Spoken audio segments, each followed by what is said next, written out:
Bom, vamos lá então. Deixa eu te apresentar, Léo, que aí fica... Pessoal, sejam muito bem-vindos à 7ª edição do nosso Seminário da Quarentena. A gente hoje tem o prazer de receber o professor Marco Cabral, do Instituto de Matemática da UFRJ, que vai nos falar de matemática e tipografia, design de fontes do alfabeto. Marco, muito obrigado por ter aceito o nosso convite. É um grande prazer tê-lo conosco aqui. E fique à vontade aí para a apresentação.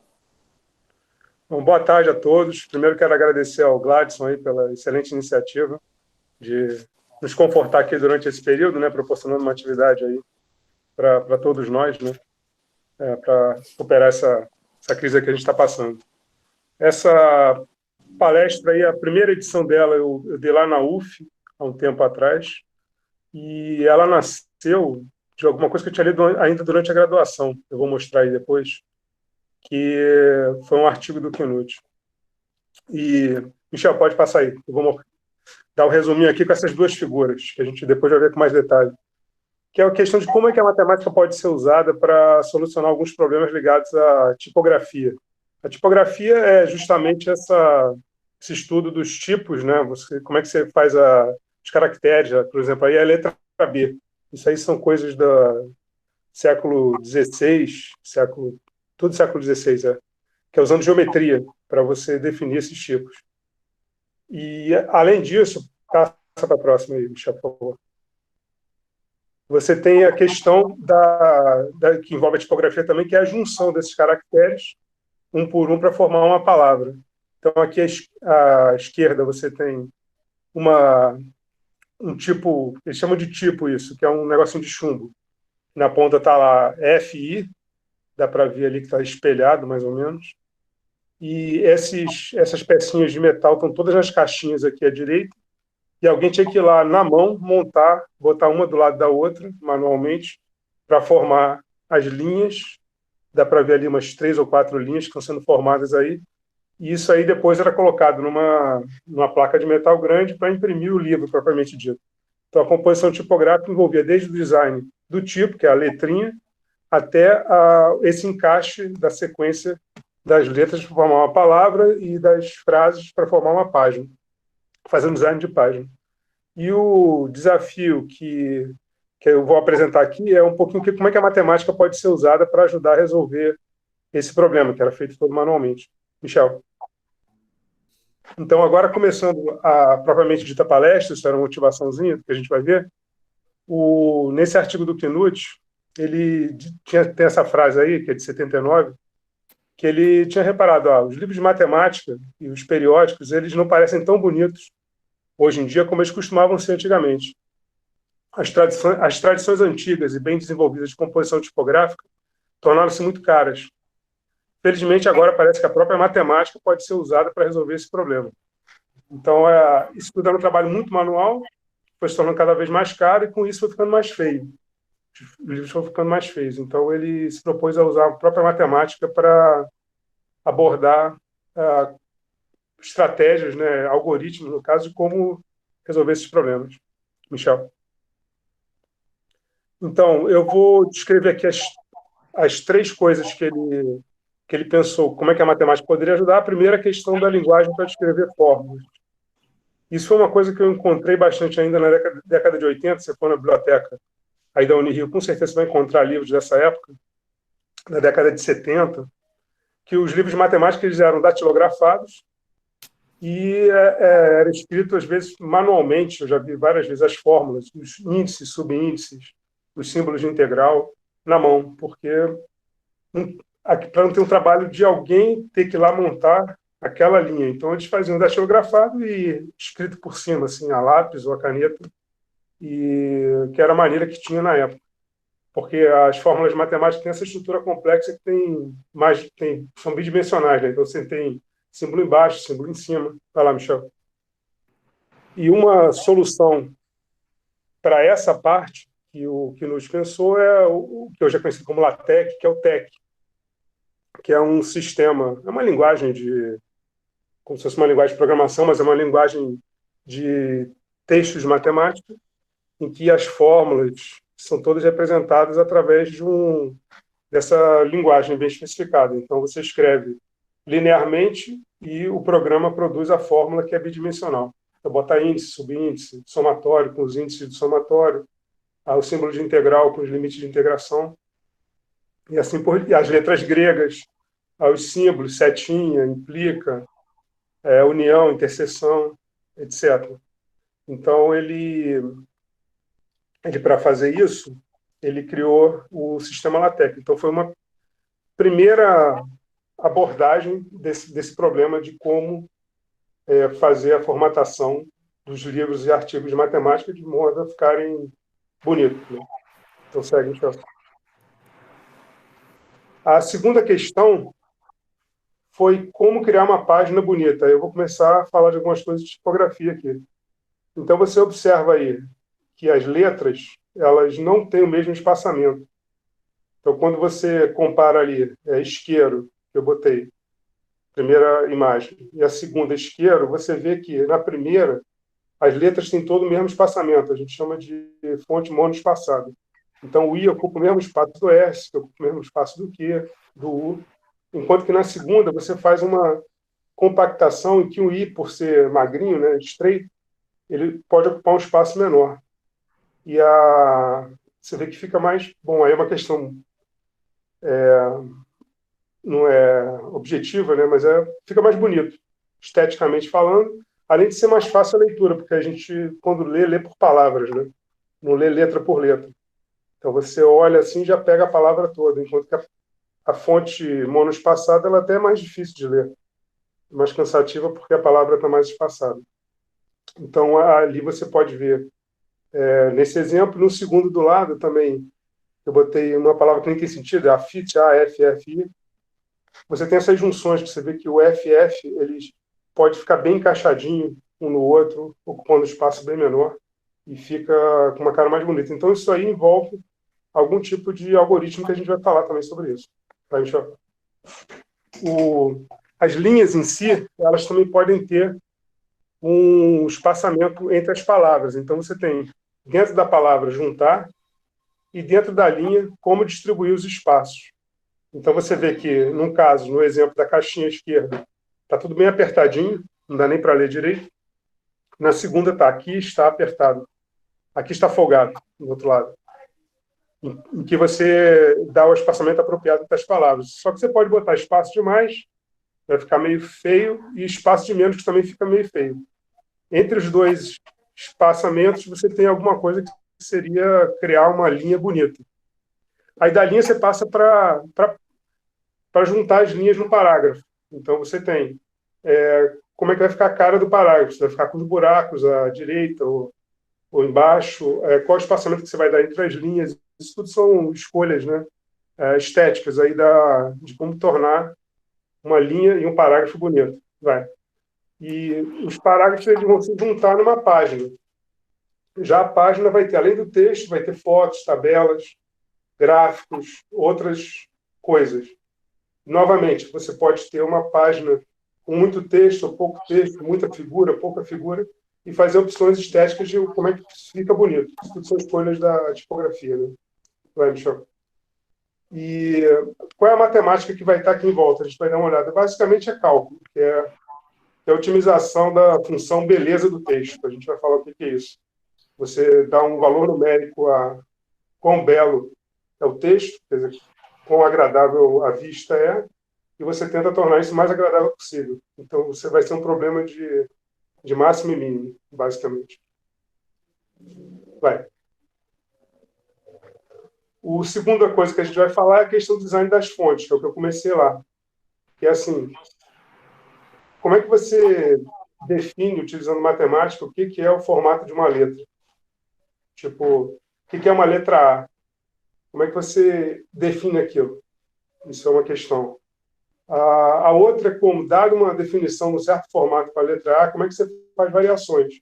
Você vai ter aquele A em romano, você vai ter aquele A em itálico, que é meio deitado, o A negrito, que é com a linha mais grossa, né, mais para ressaltar mais, chamar atenção, o A de máquina de escrever, e tem sans serif, que eles chamam que esses serifs são as marquinhas que ficam no final das letras.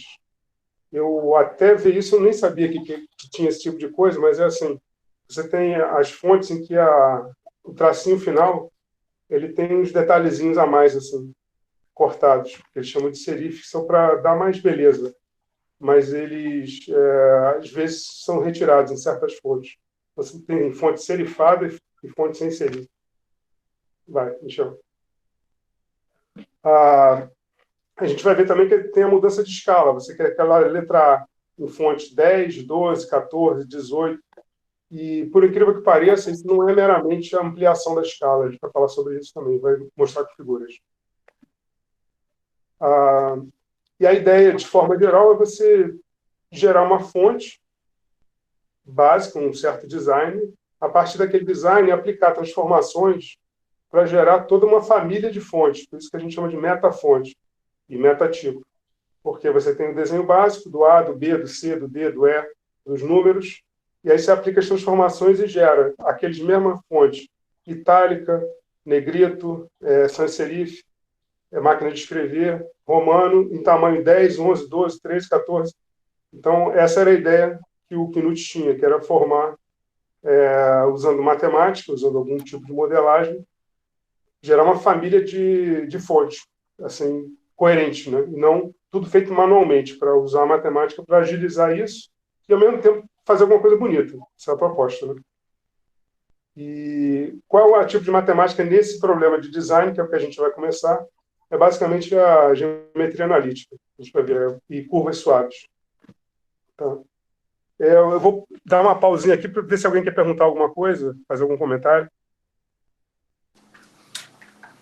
Pessoal, fiquem à vontade. Assim, comumente a gente deixa os comentários, as perguntas para o final. Marco aí, não sei. Se o pessoal fica à vontade aí, se alguém quiser já fazer algum comentário. Tá bom. Eu tenho uma pergunta. Só quando você fala mudança de tamanho, não é mera mudança de escala? O que você quer dizer? Eu achei que fosse. Então, quando eu vou apresentar as imagens aí na sequência, aí vai ficar mais claro, eu imagino. E não é meramente porque a espessura das letras não pode ir junto com a escala, senão fica horrível. Obrigado. Que vai aparecer uma figura para ilustrar. Se eu não clarificar, você me pergunta de novo lá. Tá bom? Obrigado. Ok, obrigado. Deixa eu só botar meu celular para carregar aqui por via das dúvidas, para não ser surpreendido aqui. Então, pode ir, Michel, vamos para... Mais alguém para perguntar? Não, né? Então, agora a gente vai focar nessa primeira parte, que é a parte de design das fontes. Então, voltando àquela figura inicial, eu acho muito bonito isso aí, eu fico até emocionado de ver de novo, que é esse design das letras que foram feitas lá na Renascença. Isso aí até eu vi, tem algumas dessas fontes que são associadas a alguns reis que encomendaram lá a um conjunto de pessoas a fazer um design, um alfabeto usando matemática. Então, você vê aí, eu botei como exemplo a letra B, que é do Pacioli, 1509, Toniello, 1517, Palatino, que é uma fonte conhecida até hoje, 1550.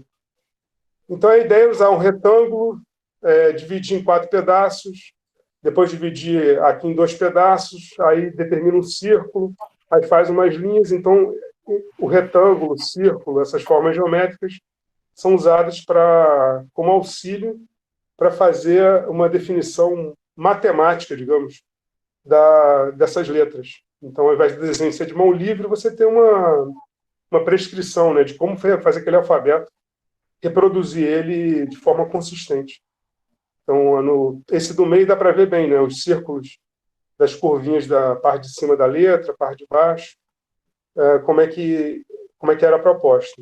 E eu acho isso muito bonito. No entanto, passa aí, Michel, a opinião dos especialistas em tipografia é que eles são desprovidos de graça tipográfica. E no popular é feio. Eu discordo disso, mas enfim, eu sou especialista em tipografia. Eu acho bonito isso, mas é considerado feio. Enfim, porque pela excesso de previsibilidade, talvez, alguma coisa assim. Então, o que a gente faz? Deixa para os artistas. Então, o desafio do Knut era fazer isso usando matemática, mas introduzindo beleza nessas formas. Tá? E esse desafio foi enfrentado, não sei se foi resolvido, aí fica a julgamento de cada um, pelo Knut, começando em 79. Foi esse artigo aí que ele se propôs a enfrentar esse problema. Fala, Michel. Então, eu vou dar uma ideia agora do que ele usou para resolver esse problema, que é a seguinte pergunta, né? Se dado uma sequência de pontos no plano, qual é a curva mais bonita que conecta esses pontos e volta ao ponto inicial? Então, você dá uma sequência de pontos e volta. Então, vai lá, Michel. Você, de forma intuitiva, você quer uma coisa assim, vai lá, que a curva seja suave. Então, suave aqui, no sentido matemático, é não ter bico, quer dizer, ter derivada em todos os pontos. Então, não adianta você fazer uma coisa poligonal ligando os pontos, fazer um segmento, segmento, segmento, segmento, vai ficar um negócio feio. Então, você quer uma coisa que passe nos pontos, mas que a curva seja suave. Então, não pode ter um bico ali naqueles pontos de encontro. Tem que ter derivada, então tem que fazer alguma coisa assim. Então, essa era uma ideia. A outra é que entre os pontos não vai fazer uma oscilação doida assim, vai manter a concavidade, por exemplo. Não vai ficar subindo e descendo entre os pontos. Vai ter uma certa harmonia. E finalmente, o círculo é considerado a forma mais perfeita. Então, dado 3 pontos no plano, de forma geral, você tem um único círculo que passa. Então, se você der 3 pontos não colineares, tem que dar um círculo, como a curva mais bonita que conecta esses pontos. Na verdade, esse problema não é matematicamente bem posto. Falta definir o que é a curva mais bonita. Vai lá, Michel. E o que nos tentou, eu não vou passar ponto por ponto aí, só para dar uma ideia, é matematizar o que seria uma curva bonita. Então, tem umas propriedades técnicas e variantes de translação. Se pegar os pontos e mexer pelo plano, vai ter a mesma curva. Se mudar a escala, vai ser a mesma curva em outra escala e outras coisas assim. Mas ele mesmo viu que tinha umas contradições nessa axiomática aí. Então, esse problema não estava muito bem resolvido, mas ficou as ideias básicas, tá? E como é que ele realmente resolveu esse problema? Agora é a história que eu vou contar, que é conectando com geometria analítica. É que você tem... Vamos começar do problema da parábola, que passa por 3 pontos. Quando você pega 2 pontos no plano, bem conhecido, tem uma única reta que passa entre 2 pontos. A gente aprende em geometria analítica a calcular a equação da reta, dado 2 pontos no plano. Quando você bota 3 pontos no plano, naturalmente não vai ter uma reta que vai passar nos 3 de forma geral, porque a reta vai passar aqui nos 2, nos outros 2, e não vai ter uma única reta. Mas se você aumentar o grau da curva, que é para uma parábola, que é de grau 2, aí você vai ter uma única parábola que passa nos 3 pontos. Isso é um probleminha clássico em geometria analítica, que é o que eu estou colocando aí na tecnicalidade, no slide, né? Que é dado 3 pontos no plano, vai ter uma única parábola, y igual a x2 mais bx mais c, que passa nesses pontos. E a solução, vai lá, Michel.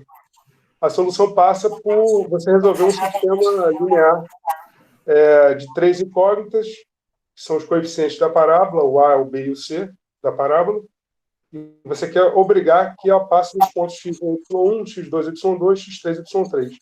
Aí vão dar 3 equações que estão aí, que são 3 incógnitas.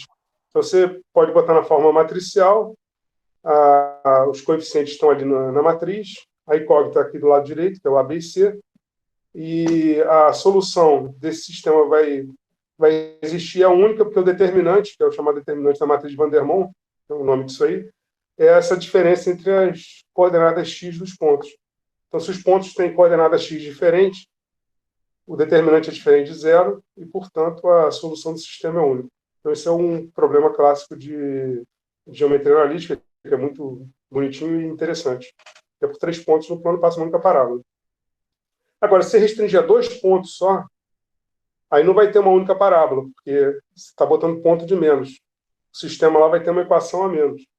O sistema de 3 incógnitas e 2 equações, vai acontecer nesse sistema aí, ele vai ter um grau de liberdade. Então, tem mais de uma parábola que passa por 2 pontos. Tem uma infinidade de parábolas, na realidade. Vai lá, Michel. Então, você pode, por exemplo, aí que vem a história, variar a derivada num dos pontos. porque você está passando por 2 pontos, e quando chega no segundo ponto, você não chega necessariamente com a mesma inclinação, você pode variar. E é esse detalhe que vai permitir encaixar as curvas, que é o próximo ponto aí que a gente vai mostrar. Que é você botar agora 2 pontos, tá? E amarrar a tangente. Então, você pode fazer, vai passar por esses 2 pontos e sair com uma certa inclinação. Porque aí, pode passar, Michel, você vai ter uma condição a mais. Então, você vai ter as 2 primeiras equações que são iguais à anterior, e a terceira já envolvendo a derivada. Eu derivei ali o y igual a x2 no bx. Aí você vai ter a equação da derivada, que é y' igual a 2ax mais b. Aí você vai botar essa condição a mais, que é a condição que a derivada num dos pontos seja um certo valor. Então, se quer agora determinar a curva que passa nesses 2 pontos, a parábola que passa nesses 2 pontos, que sai com uma certa derivada. Então, dá um sistema 3×3, que eu apresentei aí, cujo determinante, vai lá, Michel, é dado por x2 menos x1 ao quadrado. Então, se os pontos não são iguais, né, o x não é igual, então o determinante vai ser diferente de zero, a solução é única.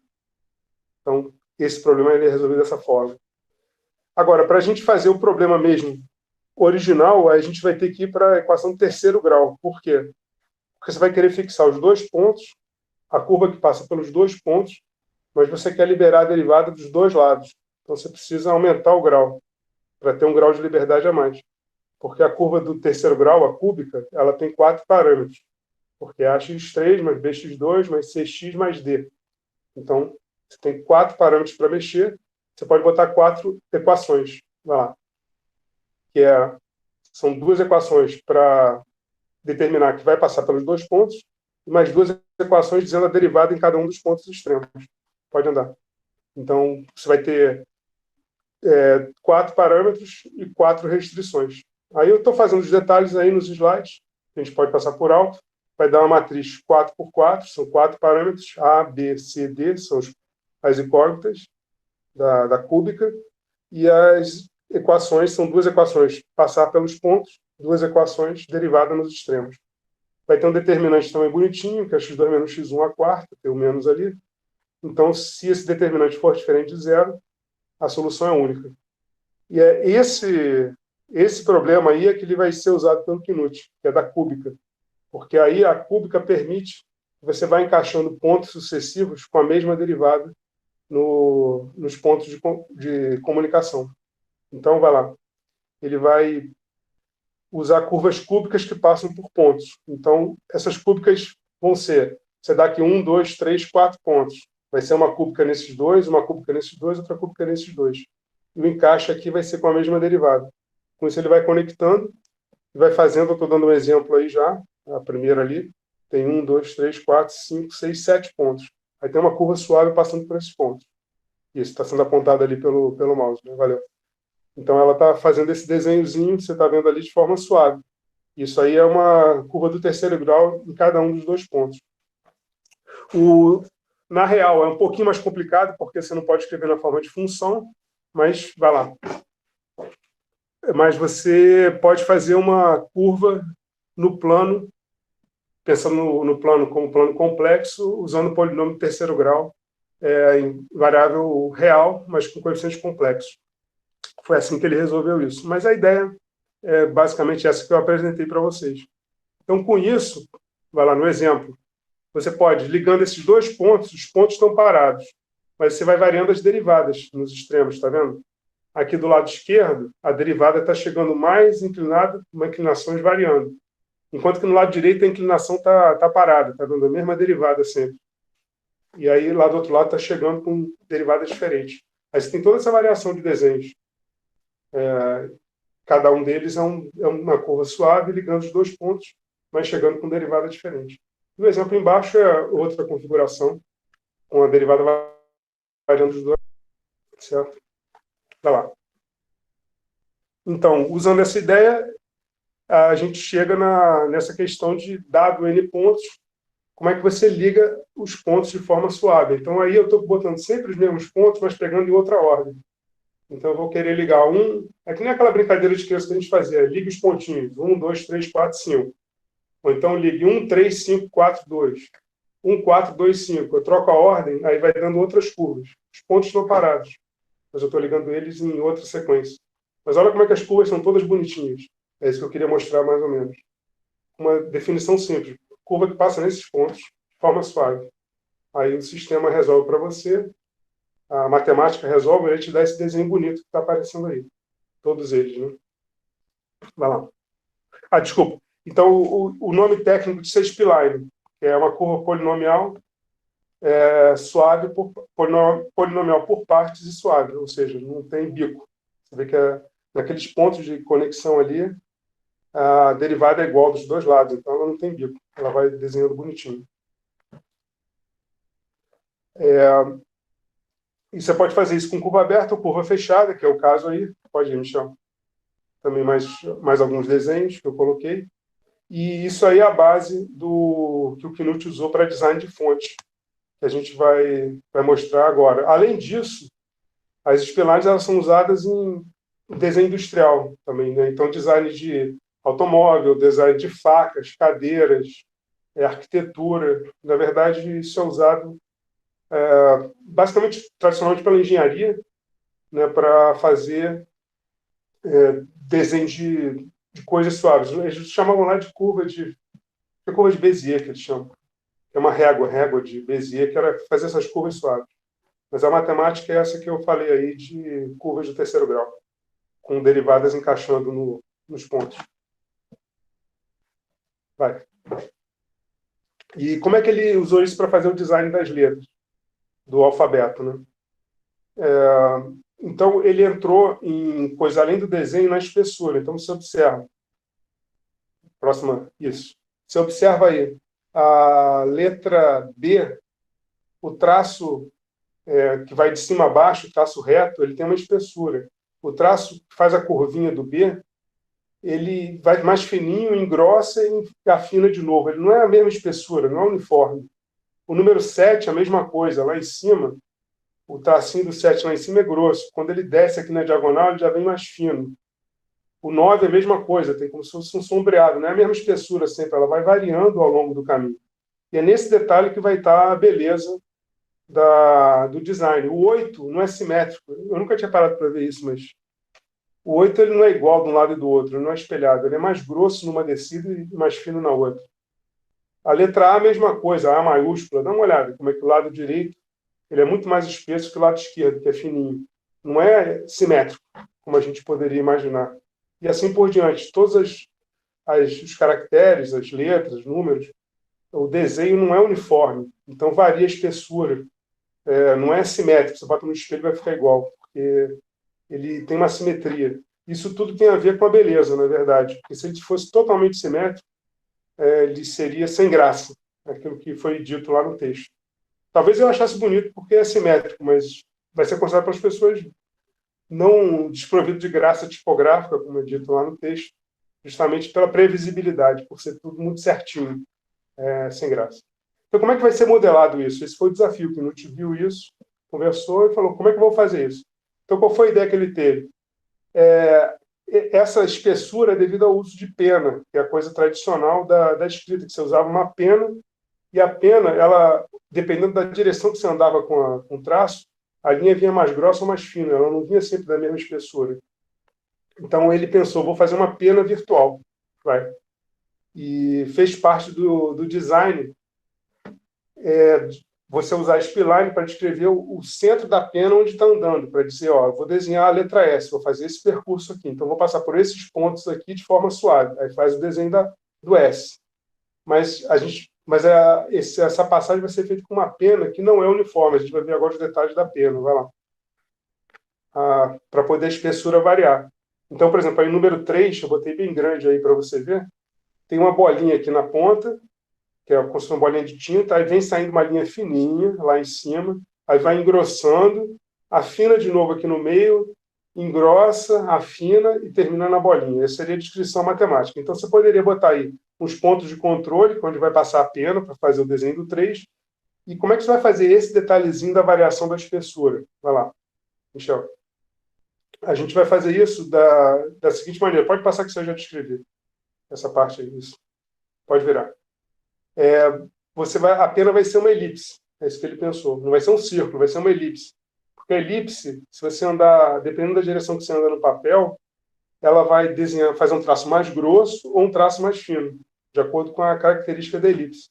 Então, aqui embaixo, eu desenhei esses lacinhos, a pena está se movendo sempre no mesmo caminho, mas a direção da pena está mudando, da elipse. Então, fica mais grosso e mais fino, dependendo da direção que você vai. Você vê que vem aqui fino e engrossa. E dependendo de como eu variar os detalhes do ângulo, ela varia de forma diferente. Então, você vê que isso aí é uma coisa bonitinha. Tem um certo charme nesses lacinhos que não teria se essa espessura fosse uniforme. Se desse a volta sempre com a mesma espessura. Vai lá, Michel. Pode virar isso aí. Já passei. Mais um detalhe de fonte. Isso aí é quase que um quebra-cabeça. Não sei se está dando para vocês verem esses S's aí, da esquerda para a direita. E é um jogo dos 7 erros. Qual é a diferença? A gente olha assim rápido, é um monte de S tudo igual. Aí tem que ficar olhando um pouco, vendo bem para eles. Aí, se você não colar e ver a diferença, eu estou escrevendo ali embaixo, que eu não consigo ler aqui no celular, então não dá para eu colar. Qual é a diferença entre os S? Vocês conseguem perceber? Então, se você olhar ali para a linha do meio do S, você vê que, aí olhando no extremo, lá para a esquerda, ela é quase horizontal. Enquanto que lá na direita, ela já vem fazendo um ângulo quase de 45 graus, digamos, já subindo. Então, olha só. Então, esses S, eles vêm sutilmente abrindo ali aquele ângulo, passando de horizontal para quase 45 graus. E isso já dá um charmezinho diferente. Então, tem vários detalhes. O outro é que você vê na extremidade dos S, tem esses tracinhos verticais. Esses que são os serifes que eu estava falando. Tem fonte com serife e fonte sem serife. Mas aí está com serife, essa fonte está serifada. Então, tem esses tracinhos no final do S, que também dão uma beleza, né? Isso tudo pode ser descrito com geometria analítica. Então, desenhe, passe a pena por esses pontos de controle para desenhar o S. A pena está com uma certa inclinação para dar essa diferença de espessura. Você pode botar os pontos mais para cima ou mais para baixo para fazer o S da esquerda ou o S da direita.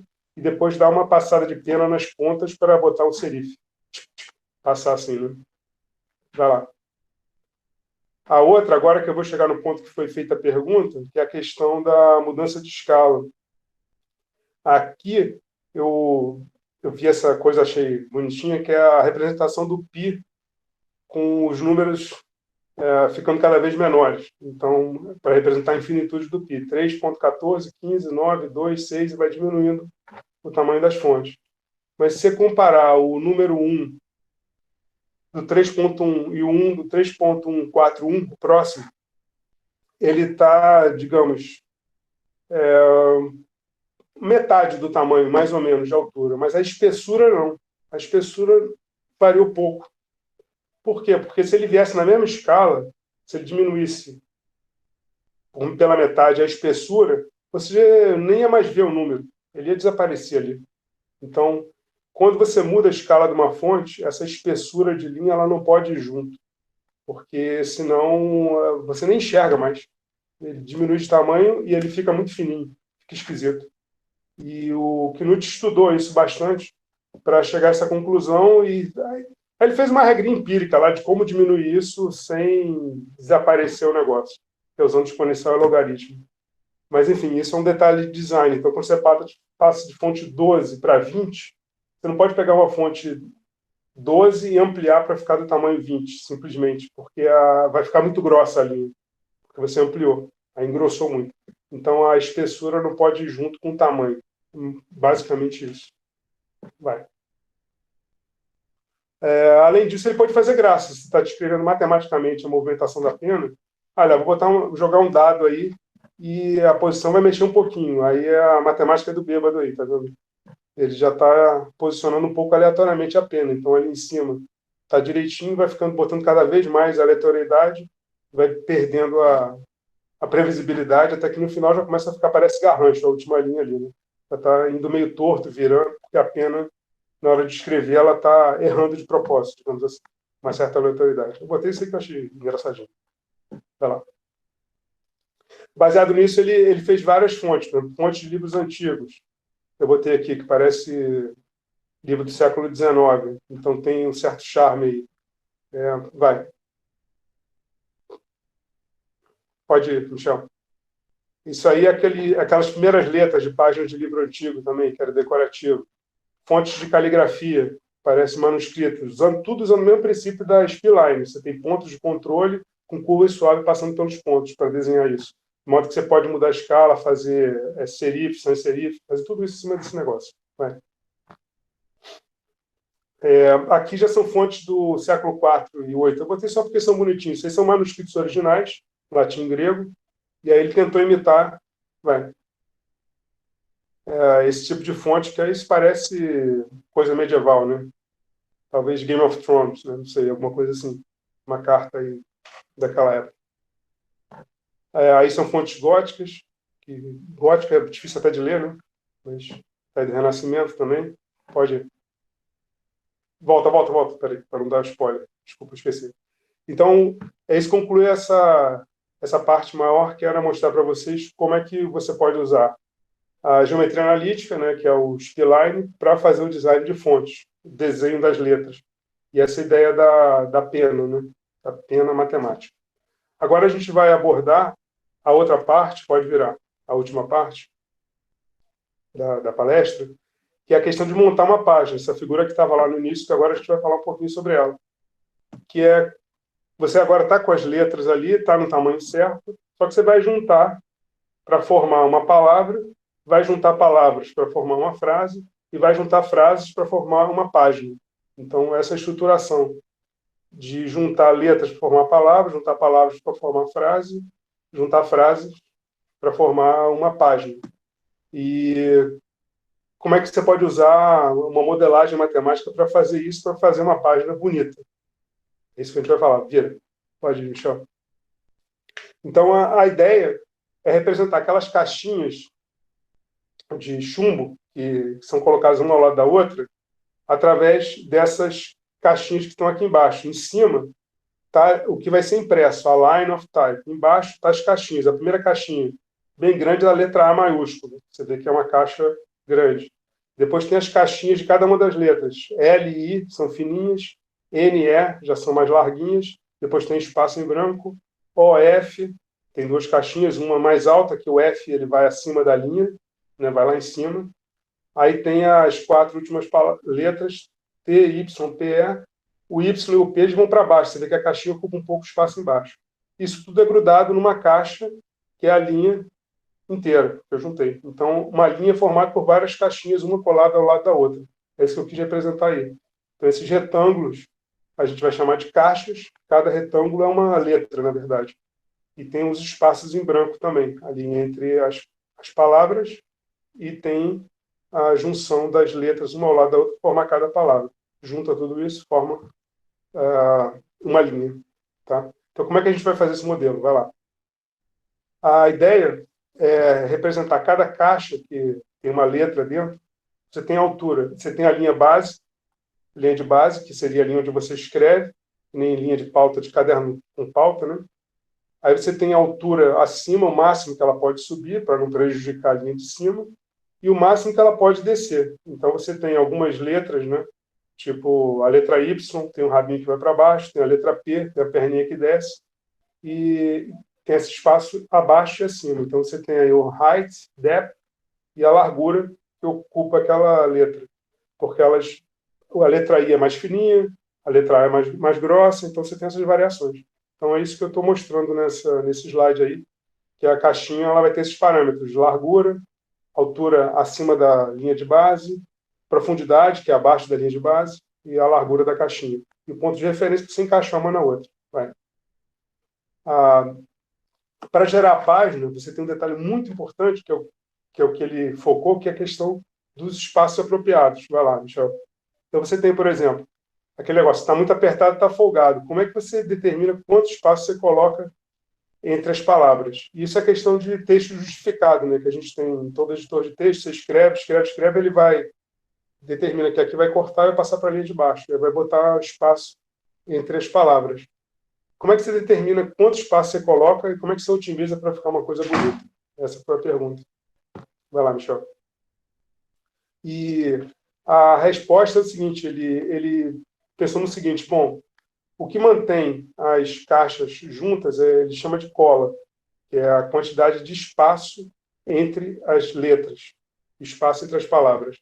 Essa cola, ao invés de ele botar fixa, ele bota o valor ideal dela, permite um ΔX que faz ela aumentar até um certo máximo, e o outro, ΔY, o quanto que ela pode diminuir, o máximo que ela pode diminuir. Então, essas 3 características que estão aí na cola, os 3 atributos. Tem o espaço padrão, a quantidade de esticamento máximo e a quantidade de encolhimento máximo. Porque se ficar acima disso, aí vai ficar ruim, se ficar abaixo disso, vai ficar muito colado.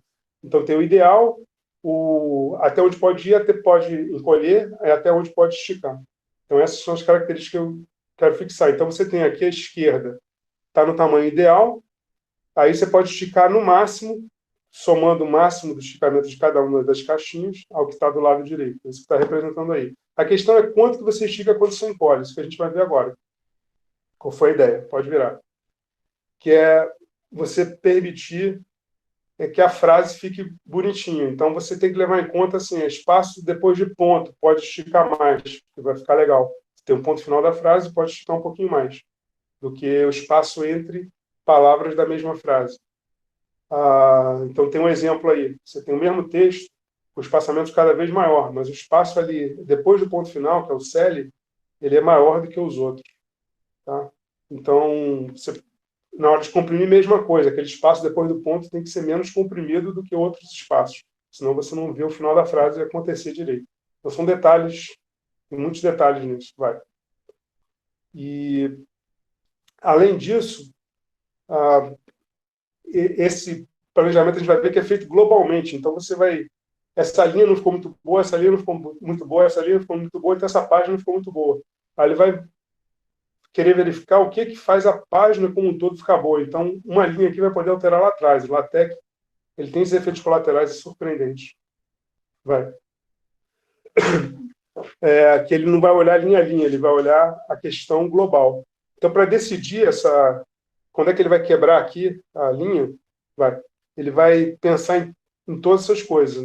Basicamente, na feiura da linha, na feiura do parágrafo, que é a junção das linhas até terminar o parágrafo, e na junção dos parágrafos, você vai ter a página.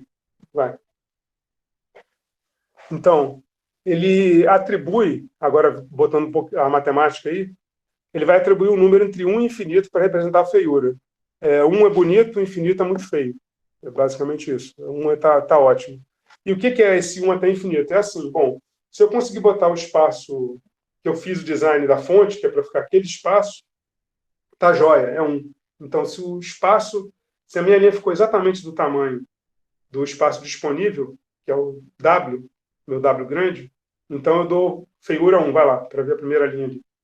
Isso. O F vai ser igual a 1 se meu Wzinho for igual ao W grande, ou seja, o tamanho que eu esperava para a linha é o tamanho que eu tenho disponível. Mas pode acontecer que eu tenha que comprimir ou esticar, Se eu tiver que comprimir ou esticar, é porque o W grande menos o W pequeno, eles são diferentes de zero. Então, tem algum espaço a mais. Por exemplo, quando o W grande é maior do que o W. Então, a minha linha ficaria maior, vou ter que dar uma comprimida. Aí vou ter que pagar uma penalidade. Aí ele introduziu, foi uma questão pragmática, uma certa fórmula.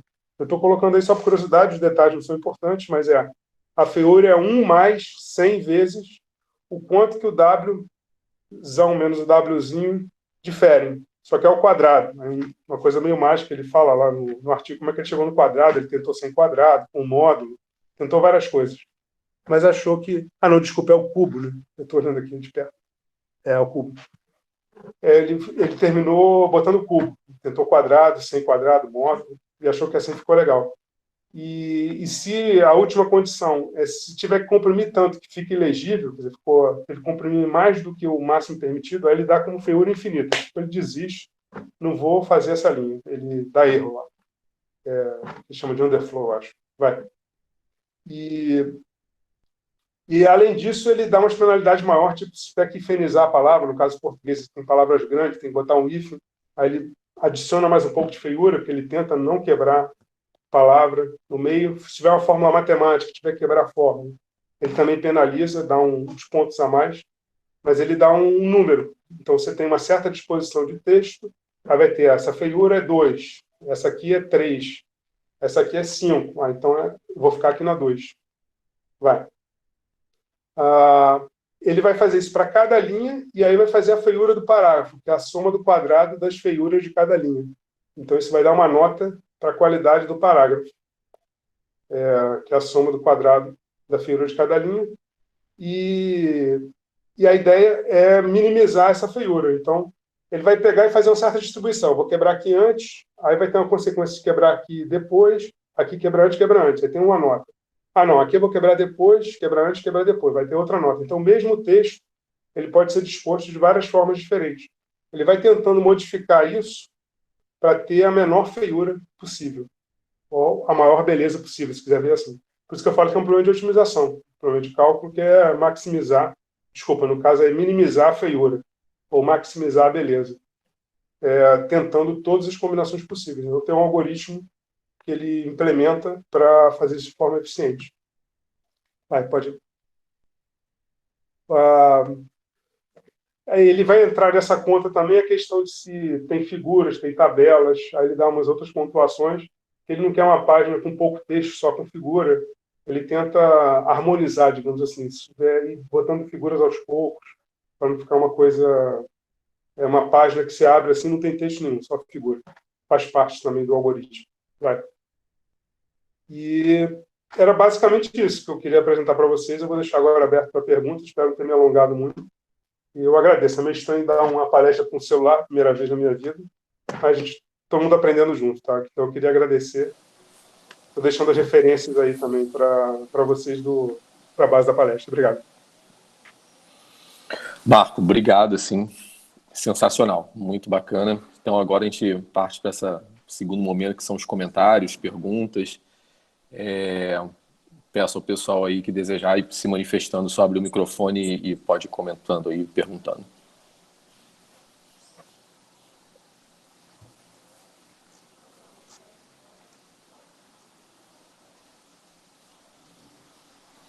Se ficarem tímidos, pode usar o chat também.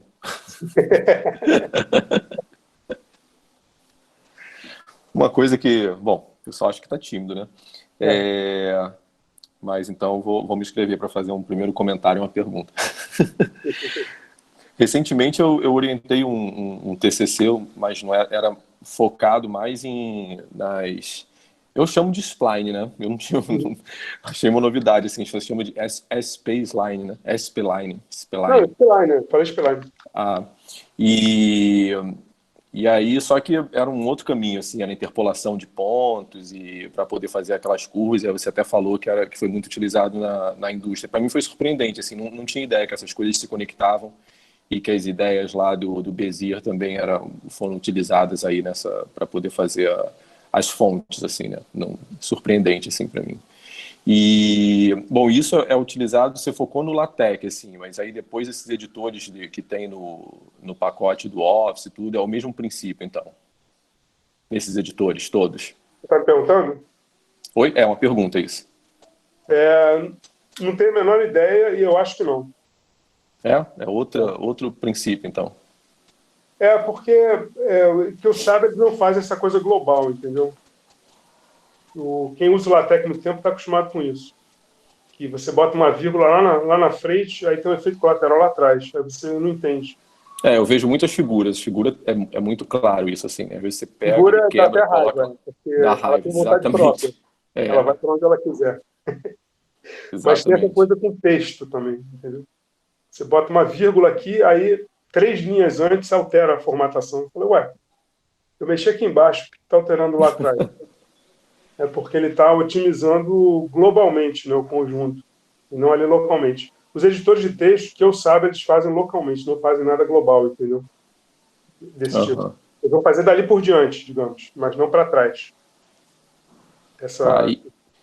E a questão de criação de fonte, que hoje em dia, bom, esses programas de design gráfico, assim, eles têm uma quantidade de fonte que é uma coisa impressionante, assim, né?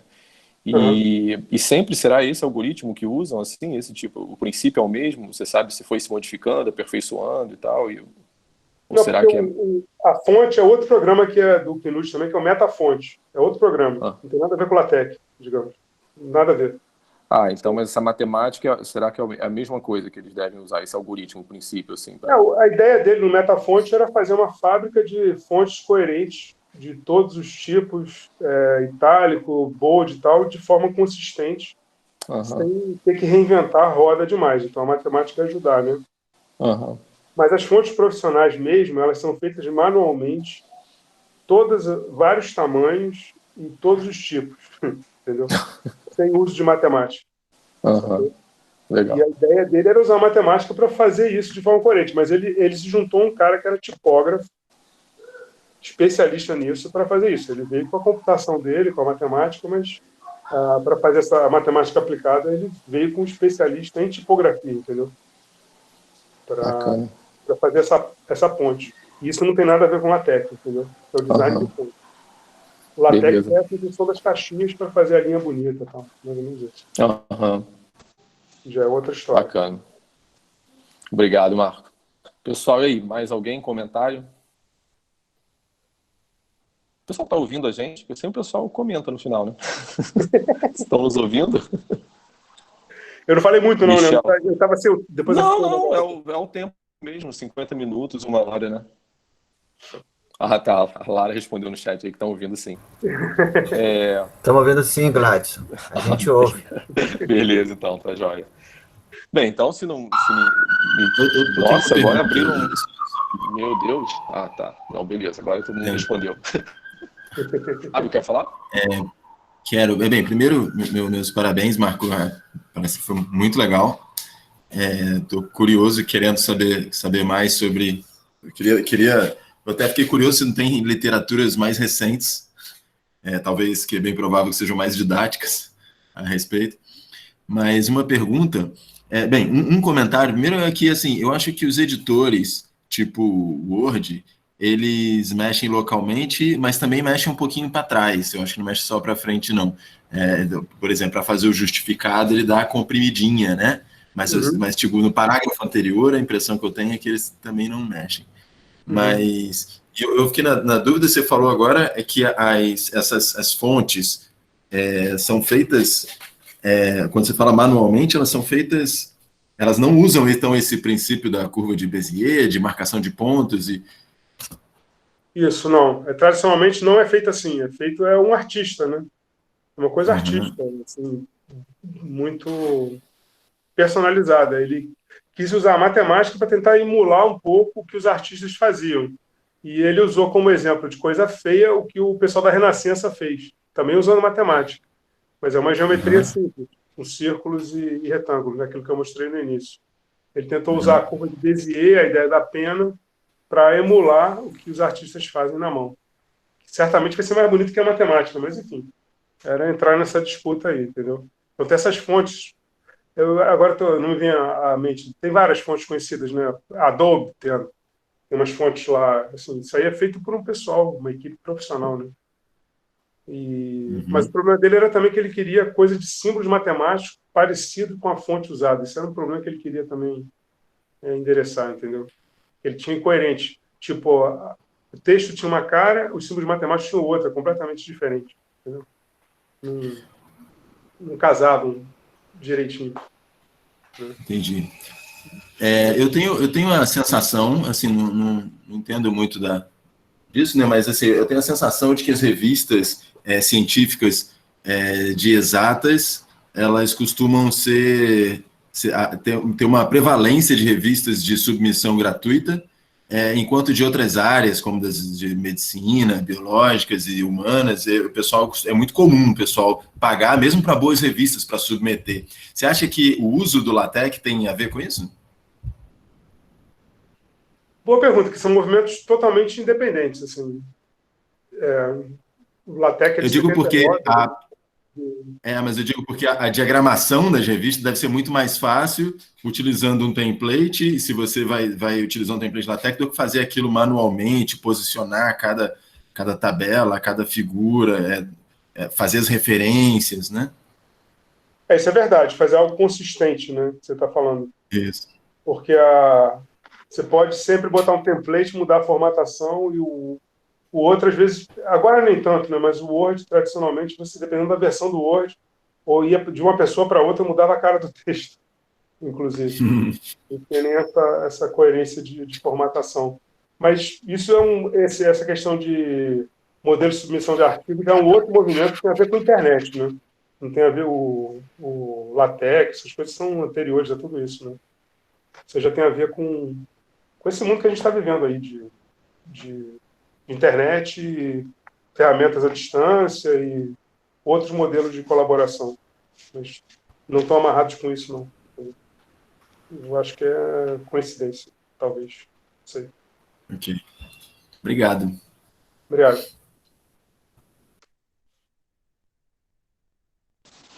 Pessoal, mais alguém que deseja fazer alguma pergunta, comentário? Eu vi que, acho que a Eloá colocou no chat que se ia ficar disponível, que ela tem interesse e perdeu o início da palestra, e vai estar assim, acho que o Michel respondeu, né? Vai estar disponível no YouTube. Acredito que hoje à noite, ou no máximo amanhã de manhã, a gente vai disponibilizar o vídeo no YouTube. Então, se não temos... Oi, fala, Marco. Eu já me adianto aqui, o artigo em si, se você me escrever, eu mando. Tem o artigo original do Knut, que é altamente legível, né? Onde ele fala isso, onde ele teve essa ideia. Foi o início da história, né? Não é um pacote, não. Mas foi onde ele teve essa centelha ali. Vou usar a matemática para melhorar a cara dos artigos de matemática. Mais ou menos isso. Foi a ideia dele. Você não sei se chegou a ver, Glaucio, eu já peguei muito livro, já estudei livro assim, que era horrível. Datilografado, escrito à mão. Sim, com certeza. Estudei, isso denuncia um pouco a idade, né? Mas enfim, já peguei vários livros assim, né? O Luiz Adalto mesmo conta umas histórias do Wilson lá no IMPA, como ele fazia, e tinha um negócio que ele botava os caracteres na máquina, encaixava para digitar e tal, né? Você já viu essa história, né? Sim, já. Isso era parte dos problemas, porque manualmente você podia resolver, mas é muito caro, a mão de obra ficando cara. Chegou essa época, entendeu? Ficou inviável esse modelo. As pessoas quebravam galho assim, datilografava e deixava o espaço em branco. E alguém depois escrevia por cima, que é uma loucura, né? Pessoal, então, assim, se a gente não tem mais perguntas e comentários, eu peço que a gente agora agradeça ao professor Marco Aurélio, habilitando o som aí e batendo palmas, aplaudindo a excelente apresentação do Léo aí.